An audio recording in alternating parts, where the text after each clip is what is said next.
दरवर्षीप्रमाणे याही वर्षी स्वाद मसाल्याचा मिरची महोत्सव सुरू झालाय। चांगल्या क्वालिटीच्या मिरच्या, जिथे मिरच्यांचं उत्पन्न जास्त आहे त्या ठिकाणी त्या शेतकऱ्यापाशी जाऊन ती मिरचीची क्वालिटी बघून कमीत कमी रेटमध्ये तुमच्यापर्यंत पोहोचवण्याचा प्रयत्न करतोय।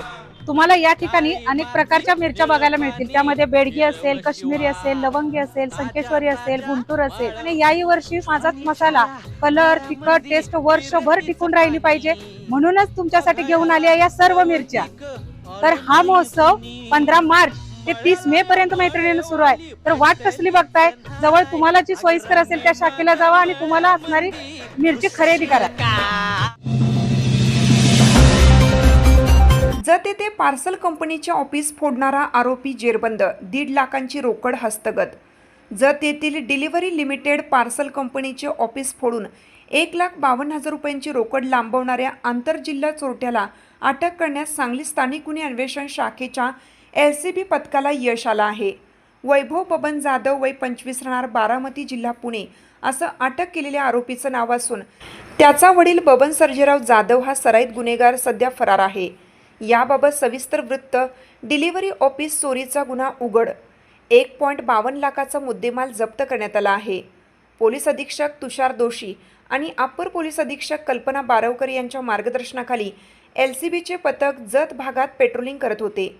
या दरम्यान पोलीस अंमलदार सोमनाथ गुंडे व अमर नरळे यांना नागस फाटा येथे संशयित चोरटा येणार असल्याची माहिती मिळाली। मिळालेल्या माहितीच्या आधारे पोलीस निरीक्षक संजीव झाडे व उपनिरीक्षक महादेव पोवार यांच्या पथकाने नागस फाटा परिसरात सापळा रचून आरोपी वैभव जाधव याला शितापीने ताब्यात घेतलं। त्याची पंचासमक्ष अंगझडती घेतली असता त्याच्या सॅकमध्ये 1,52,000 रुपयांची रोकड आढळून आली। पोलिसांनी पोलिसी खाक्या दाखवताच त्याने 5 दिवसापूर्वी वडिलांच्या मदतीने जत येथील पार्सल कंपनीचे ऑफिस फोडून ही रक्कम चोरी केल्याची कबुली दिली। या चोरीबाबत जत पोलीस ठाण्यात गुन्हा दाखल झाला असून पोलिसांनी सर्व रोकड जप्त केली आहे।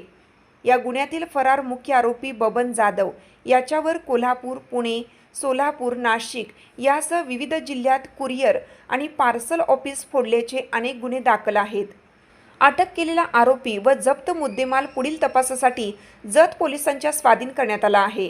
ही धडक कारवाई पोलीस अधीक्षक तुषार दोशी, अप्पर पोलीस अधीक्षक कल्पना बारवकर यांच्या मार्गदर्शनाखाली पोलीस निरीक्षक संजीव झाडे, उपनिरीक्षक महादेव पोवार तसेच पोलीस अंमलदार अमित परीट, अनिल ऐनापुरे, सोमनाथ गुंडे, अमोल ऐदाळे, अमर नरळे, आमसिद्ध खोत, प्रकाश पाटील, श्रीधर बागडी, रोहन गस्ते, सोमनाथ पतंगे, केरुबा चव्हाण, चालक गणेश शिंदे आणि सायबर पोलीस ठाण्याचे विजय पाटणकर, करण परदेशी, कॅप्टन गुंडवाडे यांच्या पथकाने यशस्वीरित्या पार पाडले।